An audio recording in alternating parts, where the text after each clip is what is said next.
All that other stuff really means nothing, all right? So don't call me doctor, it's just Rick. Because basically I grew up in a broken home. My father was a sex addict. We have addictions in our background. A lot of brokenness. My father, when I was around 10 or 11, my father bought a cow prod in Wichita. My little brother got the worst of the violence. My dad had these things called sessions. Sessions were, I never got one. The fact that I have a PhD, 2 masters, a BA, and all that kind of stuff, you know, CIA, UFO, letter nominate. The reason I have all that is because I was really a wounded kid. I became an overachiever, all right? And so what I did, I kept striving and striving. My little brother was a scapegoat of the family, and so it didn't matter what happened to him. He was always hurt, harmed, and the way he dealt with his pain was by eating. So if you go back in our family pictures, you'll always see Paul. He was always heavy, he got the worst about these sessions. I never knew what happened to sessions. I heard them, and when I was about 40. I'm 57 now, so it was about 17 years ago. I finally asked Paul, "What did Dad do to you in there?" And he said, "Ricky beat me with his fist. He choked me." And if you ever watched The Biggest Loser TV show, season 5, it was the first year of Biggest Loser couples. He was on the show with his third ex-wife. He lost about 90 pounds on the show, and he's still wounded from all that happened. He hasn't really healed yet. And so, you know, I decided, we weren't raised as Christians, by the way. My father's side of the family is Jewish. My mother's side of the family are Muslims. Figure that out. All right? And then I was baptized Catholic when I was born, raised Unitarian, and then came to faith in Jesus right out of high school through a Baptist church. I come from a long line of Marines, and I went in the Navy. My father hated Baptists, and I'm a Baptist minister, so I never really could measure up. And so I got saved when I was 17, right out of high school, in a high school gym where a church was having a crusade. I joined that church that first year, and the Lord called me to ministry, and I thought I was supposed to be a pastor, and I didn't grow up in church, at least a Christian church, and so I assumed I was supposed to be a preacher, so I went to apply for Bible college, and the Lord said, "No, you're going to the United States Navy." And here's what I've learned. If you're dysfunctional when you get saved, guess what? You're dysfunctional after you get saved, right? Or as I've come to say it this way, Christianity is not immunity from our humanity. And sadly, there's this kind of this message, and I think it comes a lot, at least from my background in the Baptist churches and evangelicals, basically you're saved, get over it. Suck it up, pray about it, just trust Jesus. And I always want to say to them, well, let me find out your secret sin, and I'll tell you the same thing, and see if it works for you. It doesn't work that way, does it? And so I say all that to just say, you know, I grew up with a lot of brokenness, a lot of hurt and woundedness, and even though I was a Christian, when I got saved, I still had a lot of brokenness. Emotionally, I was a child. I'm 57 years old, but it is possible to be 57 and not a healthy, mature adult. My father was emotionally a teenager when he died at age 47, 34 years ago. So my father could not raise his children to be mature adults. Why? Because you can't raise somebody to be something that you're not. You want to raise them to be what you are. And so when I got married, not knowing that I didn't know, I realized that I'm not a healthy, mature adult. And I didn't know how to be. And so fortunately I was teachable, which I found in all of life, you got to be teachable. Matter of fact, I say this to my kids when they're young. I said, look, you always know mature people. Mature people are teachable. Immature people are not. That's why the psalmist says that wise men accept rebuke. Because they go, why do wise men accept rebuke? Because wise men know that they know there's a lot of things they don't know. And because they know there's a lot of things they don't know, they stay what? Teachable. But the day that you live as if you know it all, I told them, the day that you live as if you know it all, one or two things happen in that moment. You became God, or you became a fool. And I don't think you're God. So don't prove to everybody that you're a fool, you see. And so 2 men came into my life when I left home, got stationed in Jacksonville, Florida, which is where I met my wife, who comes from an alcoholic home, a lot of abuse and craziness. So 2 wounded people found each other. And we had a lot to work through to heal. But I was committed to not passing on a generational sin curse of addictions and craziness and all that kind of stuff. And at 34 years of marriage, I am the best thing that's ever happened to her, all right? So I've taught her patience, I've taught her how to be kind, I really encourage her to walk in her faith, right? But our kids, they're all adults now, and they're pretty healthy, mature.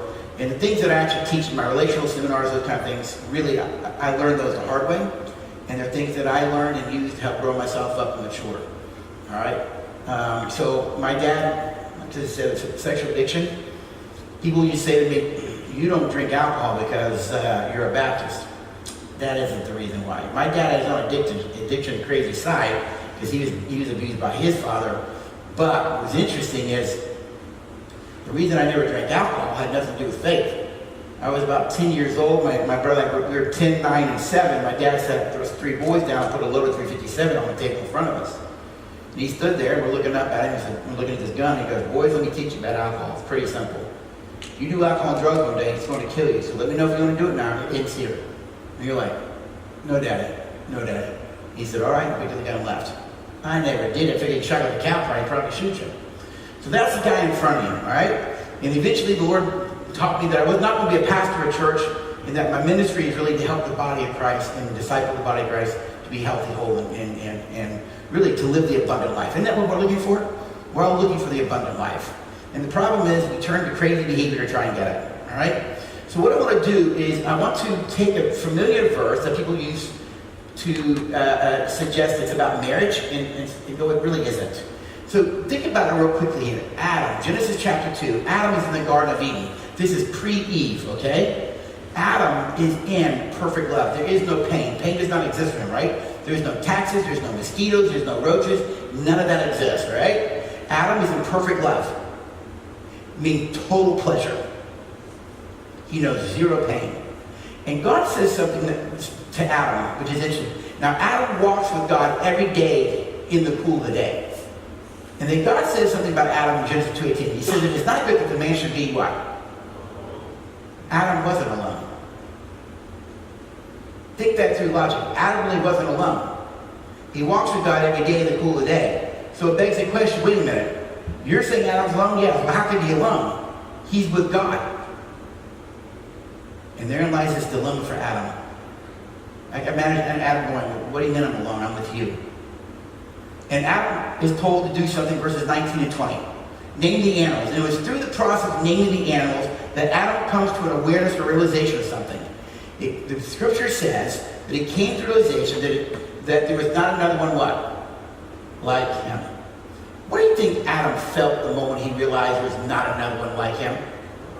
Alone. You ever felt alone before? Have you? This is how I know it's not about marriage. Because there are a lot of people who are married and very much what? Alone. This verse has to do with the grand design on how God created us. God did not create mankind to need him only. There's a teaching on this side of the fall, right? You hear a lot, well, you need to get to the point where all you need is Jesus. Well, if that's true on this side of the fall, then it begs the question, why wasn't it true for Adam before the fall? Because before the fall and before Eve, all he had was God, and God said it was not what? It was not good. We were not created to need God only. God intentionally designed mankind to need him and others. And then in relationship to others and in relationship to oneself, relationship to God, we then live out the great design of the ultimate pleasure God wanted for us in the garden. Think great commandment. Love the Lord your God with your heart, mind, soul, and strength, and your neighbor, others as yourself. They did that perfectly when Eve came along. Now they're living exactly what God called you to be. This is why I also know this is not about marriage, because you can be married and very much alone, and you can be single and not alone. Because there are single people who know how to live intimately with God, others, and self. You see, you can do that and not be what? Alone. So man's greatest problem isn't his signature. His greatest problem is his aloneness. That existed before the fall. Now it begs the question, why would God want Adam to feel the pain of aloneness in the garden? Here's why. Because Adam would not understand the value of the relation he's about to get if he had not felt the pain. Or I'd say this way, you never appreciate the good times until you have some what? Bad times. When you have some bad times, you have something to measure against, all right? So then, we are all created, everyone is created to need God, self, and others. Think great commandment now. So when humans are born, when you're born, we are required biologically to bond to other people. All humans have to bond because all humans are created needy. What are some needs that you have? Food, air, water, and shelter, right? If you don't eat, you're going to be in pain, right? We call it hunger pain. So if you're taking notes, remember this phrase. Pain pursues what? Pleasure. Remember that phrase. Whenever the human is in pain, the human brain is wired by God to avoid pain and pursue pleasure every single time. It's like all of our brains are trying to go back to the Garden of Eden, but we can't. All right? And so when children don't bond emotionally to a mother and a father, they're in pain. There's relational pain. We'll talk more about that in just a minute, and we'll link this to how crazy we act in our addictions and all our crazy behavior. Right? The crazy behavior is the brain's attempt to move into pleasure in unhealthy ways. All right? So think about it this way. Let's say that Kurt hasn't eaten in 5 days. That would be a biologically based need for appetite. If the need for appetite's not met, he's going to be experiencing pain. All pain has symptoms, so he'll be experiencing the symptoms of hunger, dehydration, cramping. His brain is sending a signal out, hey, I got to have some food to eat. Well, let's say that I give him a bunch of hamburgers to satisfy the unmet need for appetite. The question is, would it work? And the obvious answer is yes. Here's a 1,000-foot view.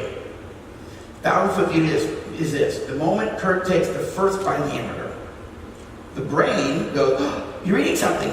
And the brain releases a neurochemical called dopamine. Say that with me? Dopamine. Remember dopamine. If you don't know it by now, when dopamine's released, it's a mood shift into pleasure. So it's like his brain goes, ha ha ha, ah, you're eating something. And he finishes all the hamburgers. He's no longer hungry. He moved out of pain into what? Is that me? Is that me doing that? Okay, I don't know what I'm doing, but I hear it popping. So he'll move out of pain into what? Hamburgers will solve the unmet need. Mute that one and I'll use this one. Is that right? All right. Now, let's change it up for you. Let's say we don't give him hamburgers to meet the need for appetite. Let's say we give him 4 boxes of decon rat poison. So here's the question. If he eats the rat poison, assuming he likes the taste, would rat poison satisfy an unmet need for appetite? It will. Same thing's going to happen. The moment he takes the first bite of rat poison, the brain goes, oh, you're eating something. And the brain releases dopamine. No matter what, he gets a dopamine release. He has a mood shift into pleasure. He finishes all the boxes of rat poison. He's no longer what? Hungry. Both will satisfy an unmet need for appetite. The problem, though, is with the rat poison. Because though the rat poison will satisfy an unmet need for appetite, what the rat poison also does is creates more what? Pain. What does pain do? Pursues pleasure. So what does he do? He goes back to his source of pleasure and eats more rat poison. Why? Simple. It's because bad love is still better than what? No love. Negative attention is what? Better than no attention. You see, there are biological, emotional needs hardwired into all humans when you're conceived, and they'll be with you to the day you die. And just like food, air, water, and shelter, those needs must be met as well. And when they are met, you feel loved and valued. When they're not met, you don't feel loved and you don't feel valued. And when you're in pain, pain does what? Pursues pleasure. And all humans have these needs. All right? And so here they are. Take a picture of that, feel free. All of these are actually mentioned in Scripture. I like to think of these as the 59 one another verses, 2 Corinthians 1, 3, and 4. Comfort one another with the comfort I gave you. All right? Acceptance, affection, appreciation, approval, attention, respect, encouragement, security, support. All of these needs are hardwired to you just like food, air, water, and shelter. Because the need to bond, the need to attach to another person is biologically hardwired and driven into all of us. Children who have been passed from foster care to foster care to foster care, there's a whole field of mental health now known as attachment disorders. Kids who never bonded. And in severe cases of no attachment, the brain actually shows black holes in brain scans. And so the brain won't fully develop in very severe cases of the lack of bonding.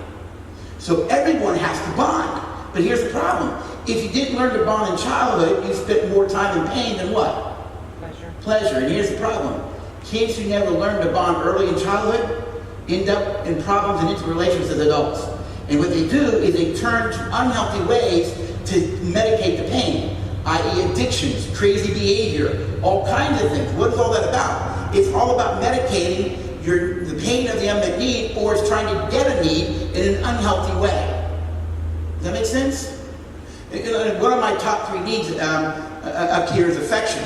It's Luella's bottom need. And so because affection is a biological need, it's just more dominant for me, I would reach for Luella's hand early on. She'd jerk her hand away.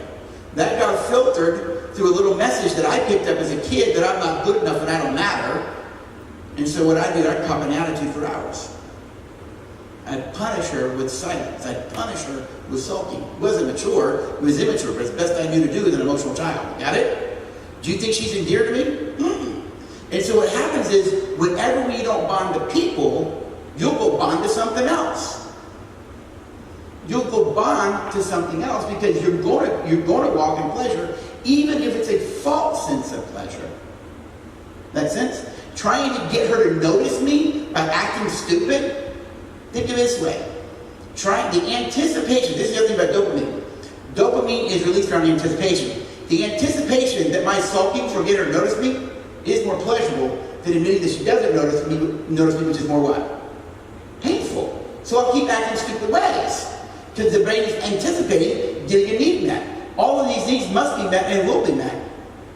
And just like food, air, or shelter, when they're met, you thrive. When they're not met, you're in pain. And when we're in pain, we start to sin. And to get, or we sin is really your attempt to get your needs met in unhealthy ways. Think about Genesis chapter 3. Genesis chapter 3. Adam and Eve are still in the Garden of Eden, but the serpent shows up. And the serpent deceives Eve. And think about what he says here in Genesis 3:6. When she recognized that the tree was good for, who knows what? Food. That's physical needs. She recognized, hey, I can meet my own needs physically by eating this. And then it says, and that it was pleasing to the eyes. That's aesthetic value. That's emotional need. It looked pretty. And then it pointed out that it also could make her wise and spiritual. She figured out by me eating this, I can meet my own needs physically, emotionally, and spiritually. And she ate the fruit and broke a relationship with God. What caused the problem? It was self-reliance. Self-reliance. I'm going to do this myself. I can make this happen. I can meet my needs. Now there's 2 interpretations there. One interpretation is basically this, and I've heard this one preached mostly, that when Eve was told, you know, if you're not like God, God knows more than you, and then in that point she got mad at God. She said, well, I want to be like him. I want to know what he knows, and a sense of anger, right? And so out of a sense of anger, frustration that she doesn't know much as God, and he knows more, God's holding out on me, she eats the fruit. That doesn't fit for me. That doesn't fit me, because that doesn't really jive with what true love really is. Think about it this way. If you love someone, do you want to know that you're lovable? Do you? Every one of us literally wants to know we're lovable, don't we? I think what really happened there was this, and I heard this from a holiness pastor many years ago, and I went, that is the best interpretation of what took place. Satan did not challenge her to make her angry because God knew more than her. The moment she realized that she didn't have and know what God knew, in that moment she felt inadequate. See, what I've learned is, Satan doesn't tend to get people to rebel against God by being angry at God. He makes you feel like you're not what? Worthy, you're inadequate. I think she felt that she was inadequate. You mean I'm not like him? Oh no, there's something wrong with me. But then if I eat this, and I meet all these needs, then I'll be what? I'll be good enough, I'll be adequate, and then I'll be loved. Not recognizing she already was loved unconditionally. It was like me walking across the stage years ago when I got my PhD. Credit degree, so it's a good degree. You know what my first thought was? I want a law degree. I couldn't even settle on that because I still wasn't what? I still wasn't good enough. I was still so broken and wounded. I was still overachieving until I came to the realization, it doesn't matter whether I have a degree or not, I'm loved no matter what. And I had to learn to settle in that. And that's very difficult when you grew up in a home where you're taught you're never loved, you're not good enough, and you don't matter, and you'll never achieve. One of us, a little brother, just basically gave up and kind of quit. The two boys in the middle, we became overachievers. The world looks at us and goes, oh, they're successful. Wounded kids trying to be something. All right? That's all it is. It's a different way. And the addiction runs in all of us. The addicted personality is there, laying dormant, wanting to act out. And I've learned, don't listen to that little voice in my head. It has nothing good for me, right? And that little voice says, okay, you're going to go teach yourself recovery. They're not going to like you. You're going to mess up. I just say, thank you for sharing. I'm not listening to you anymore. Because I know what you bring me. It's nothing good. I'm not going to live in that way anymore. I grew up that way. You see? And so what I want you to see then is that all needs must be met and will be met. And they have to be met. And when they're met, we feel loved, we feel valued. When they're not met, you feel unloved and devalued. Make sense? Now, ultimately, who meets all these needs? God does. But in our signature is what Eve did. We go help God out and try and meet it ourselves. Or if you can't get it met, then what happens is you go and medicate the pain. Now, the idea here is basically this, all right? Let's say that, we use an example. All humans have problem behaviors, don't we? We've got our addictions, we've got our crazy behavior, right? Hurts, habit, hands, right? That's all problematic behaviors. People whine, they sulk, they complain, they threaten, right? They multiple marriages. I mean, just crazy stuff people do. Everyone has problem behaviors, but what I'm trying to argue to you is this, essentially. Underneath all problem, fallen, sinful behavior is really an unmet need. So think of it this way. Llewellyn's nagging. Nagging is a sin. Scripture says that a contentious woman is like a slow dripping faucet, right? So y'all probably know that, ladies, but it just drip, drip, drip. And so what do? I start complaining about Llewellyn's nagging. And as I complain about Llewellyn's nagging, the Lord says to me, Rick, what are you doing? And I would say, well, I'm sick and tired of Llewellyn's nagging. I would be too, son, if I were you. That's not what I asked. I said, what are you doing? Well, I'm trying to get her to stop. I thought it was my job to convict her of sin. I'm just trying to help you out then. I mean, what are you going to tell me at that point, right? And you say, well, I don't need your help. And in my frustration, I say, fine, what do you want me to do? And this is what's important. Right here, her nagging, Rick, if you understood this correctly, what you don't realize is underneath her pain, underneath her nagging, is the pain of an unmet need for attention from you. And my hunch is, son, if you spent more time meeting her need for attention and less time complaining, you'd actually see the nagging go away. All you have to do, Rick, is meet the need. But I don't want to meet your need. I want you to shut up. I want you to stop it. And that person is now getting a message from you that you don't value them, you don't care about them, they don't matter, and now they're in their pain. What I had to learn was whether Llewellyn met my needs or not, I could not look to her to meet all my needs. No one person can meet all your needs. Philippians 4 makes it clear. My God will supply all your... Folks, let me say this to you. That doesn't mean food, air, and water, shelter only. He also meets all of these because all of these are mentioned in Scripture. Galatians 6:2 said we're to bear one another's burdens. Why? Because you're not meant to walk under a heavy load alone.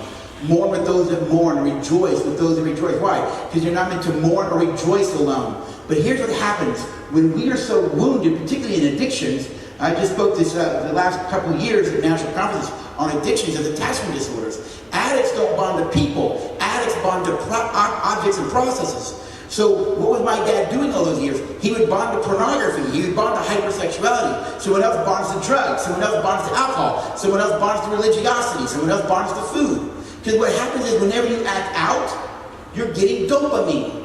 See, here's the problem with dopamine. Dopamine has two traits to it. Number one, it has no values or morals to it at all. You get dopamine having sex with your spouse or a prostitute. Either way, you get dopamine. This is why the Bible says there is pleasure in sin. Why? Because whenever you're doing something pleasurable, even if it's sinful, you get dopamine. Dopamine just released around pleasurable things. The problem is, the source of your pleasure ultimately will become the source of your what? Pain. And you're bonding to it. Because this other thing that dopamine does is this. Though dopamine has no values and morals, if this is the source of my pleasure, then dopamine creates focus. It keeps saying, have more of that. Have more of that. Act that way some more. Yell more. Sulk more. Whatever it is you do, you're actually training your brain to continue to do it.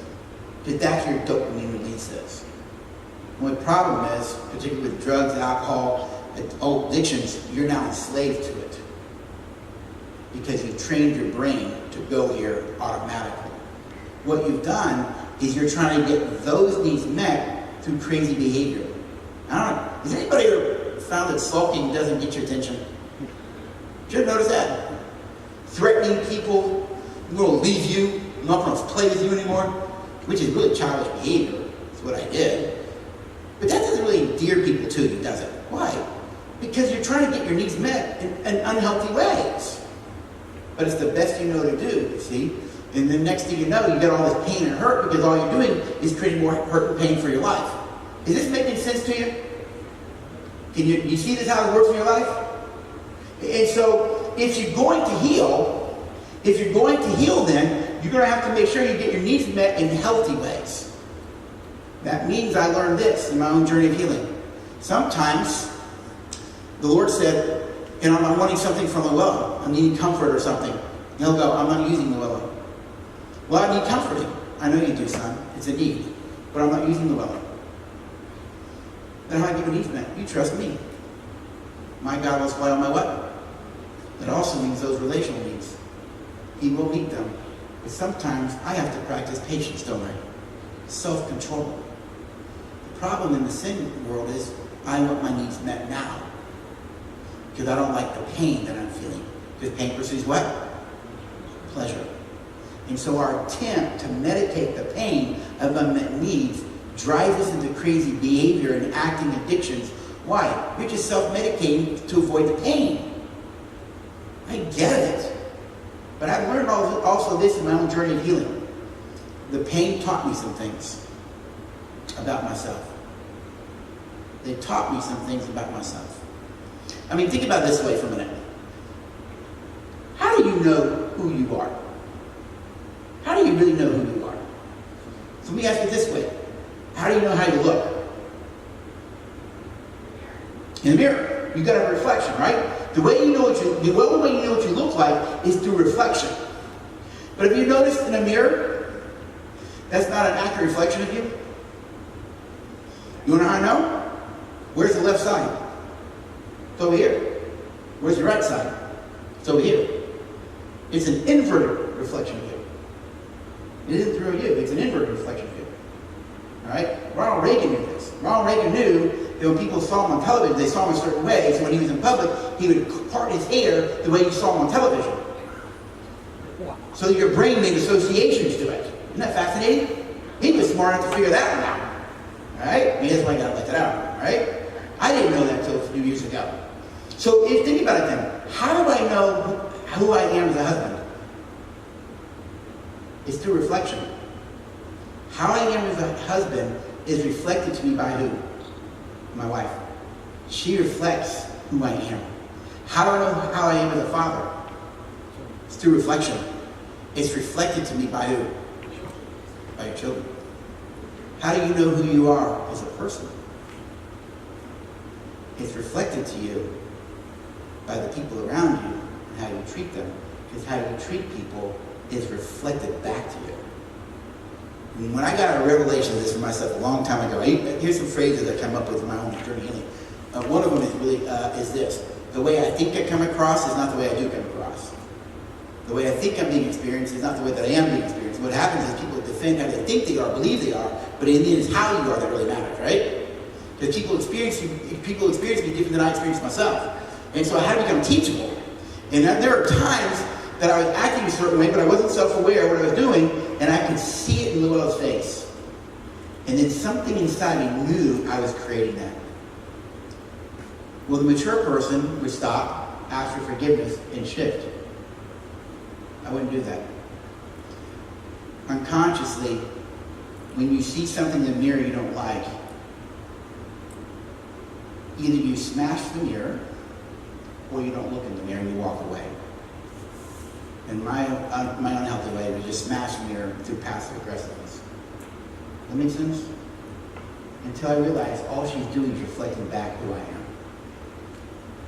Or as one of my mentors said to me, you want to know why Luella is the way she is with you? And I said, yeah, because she grew up in an alcoholic home. And Dr. Gordon said, would you like another interpretation? Yes, ma'am. Have you ever considered Luella is the way she is with you because of how you are as a way of being? You created it. You trained her to be that way. Look at how you are. That was a hard pill for me to swallow. But when I really embraced the truth of that, I started to change me. And changing me, guess who else? I untrained. Untrained Luella, and my kids and others. Make sense? So you think about it.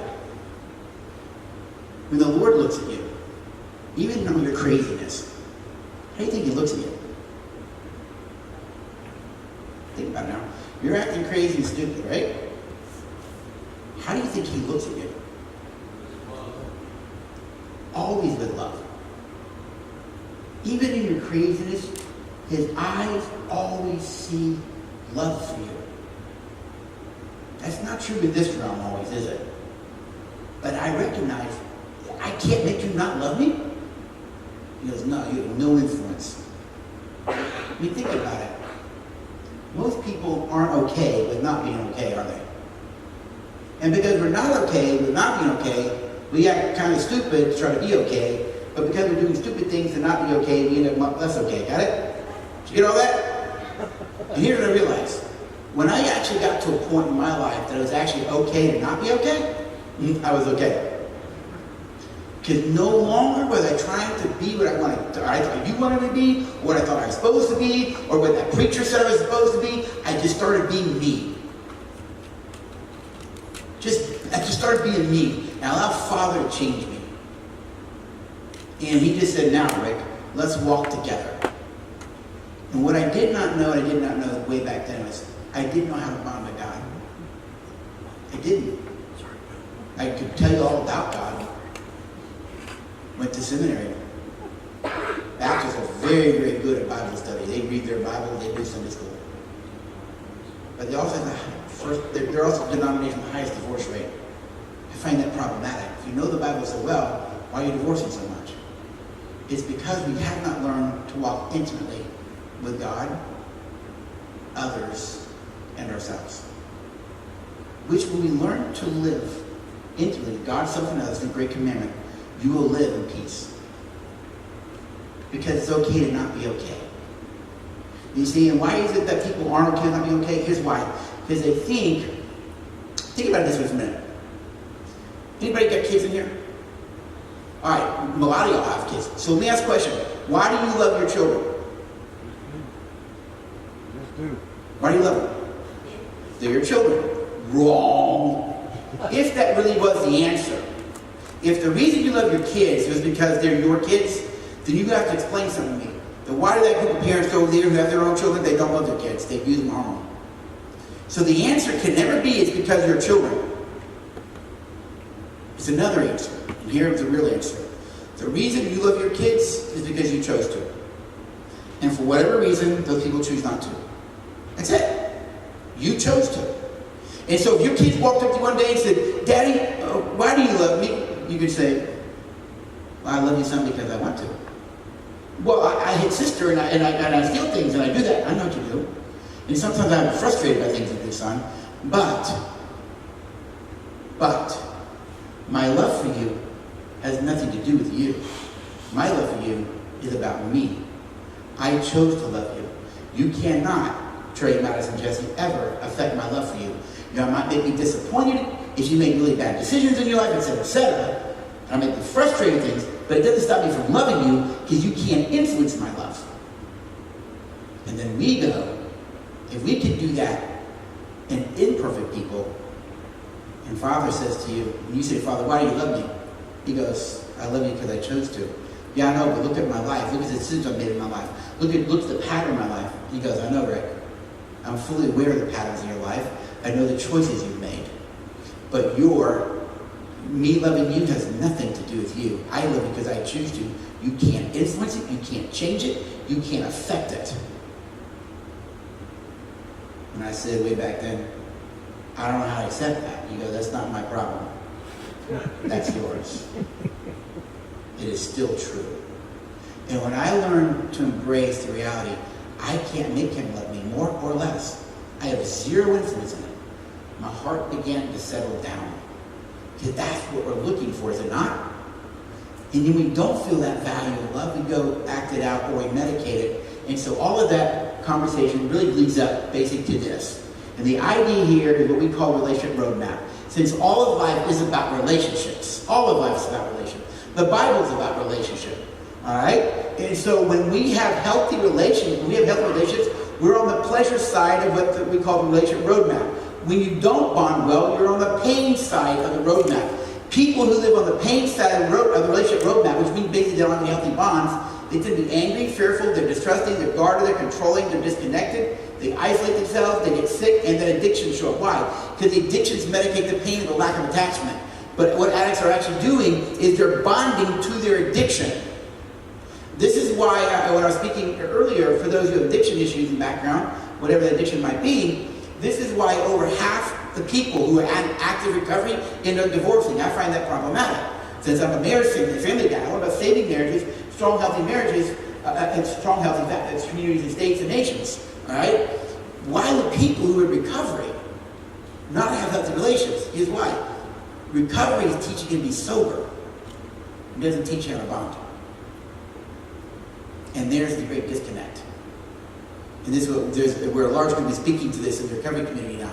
All right? You've got to teach people how to bond. But if you know how to bond really well, you're over here on this side of the road, and there's emotional health, you're creative, you're trusting, you're caring, you're open and vulnerable, you're flexible, you're secure, and you take personal responsibility. You don't blame other people for your actions.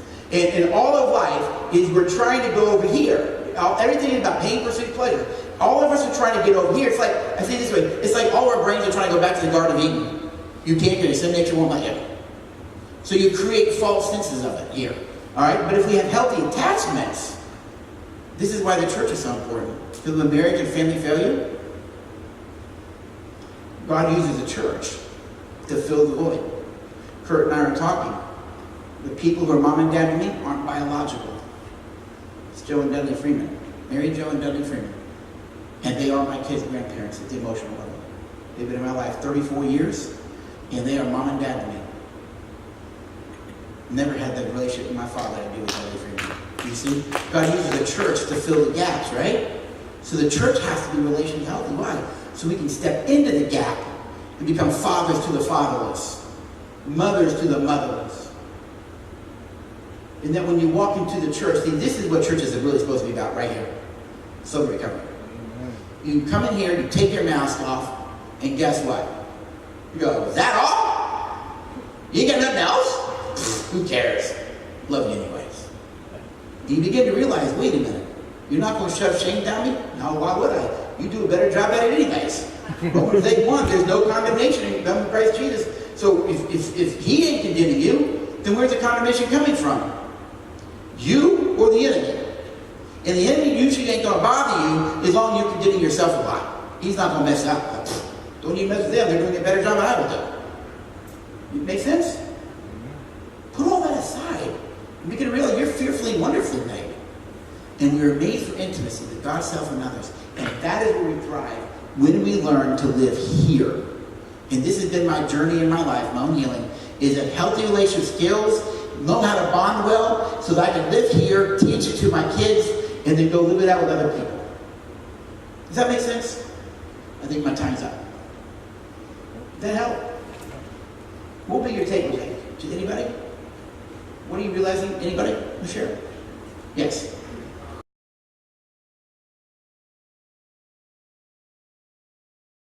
Have you ever noticed, and I'll end with this, have you ever noticed in our own journey of healing, and whatever we're healing from, the Lord calls us to be obedient, right? Just trust me, be obedient. Have you ever noticed obedience never feels good. Can we be honest about it? Yeah. Obeying the Lord doesn't always feel good, does it? So it's trying. And then you start to walk in obedience. Let me tell you why obedience is better than disobedience. It's not about emotion or feeling. Here's why. When we obey, you minimize consequences to yourself and others. When you disobey, you hurt yourself and you will hurt others. You increase consequences. Thus there's more regrets, more shame. You're harming yourself and others. Obey. You minimize consequences. And you find out in obedience, when you push through the angst of the obedience, you find out there's actually pleasure back there. Like, Lord, I did it. He goes, yeah, I told you you can. It was frustrating. I know, but don't worry about it. We'll get there. And he's patient. And I'll close with this. Remember, doesn't matter what you've done in your background or what you've gone through. The Lord saved you. The Lord saved you. Knowing that you were going to struggle with those issues after you got saved. Did you get that? He saved you knowing. That's what he told me. He goes, Rick, I knew you were going to struggle with porn. I saved you anyway, did I? Yes, sir. Put it in perspective, son. I saved you anyways. It's not a big deal. Heal, move forward. Let's go. But my brain wants to condemn. Make sense? Can I close with prayer? Father, thank you so much for my brothers and sisters, Lord, and our ability to just come and just kind of explore the idea of relationships, how relationships are crucial to our healing and the maintenance of that healing, because it's in love that we heal with God, self, and others, a great community. So, Father, I pray that those that need a further healing in their lives, they will find it as they draw close to you, allow others in, and that's judicious in how we do that and who we let in, and we learn to love and respect ourselves as you do, Father. So, Father, pray that we will continue to bless this Celebrate Recovery program, Lord, that it would reach other Christian brothers and sisters and those outside of the church, Lord, who are looking for healing in whatever aspect of their life they need it. It's in Jesus' name I pray for your glory and for my brothers and sisters' benefit.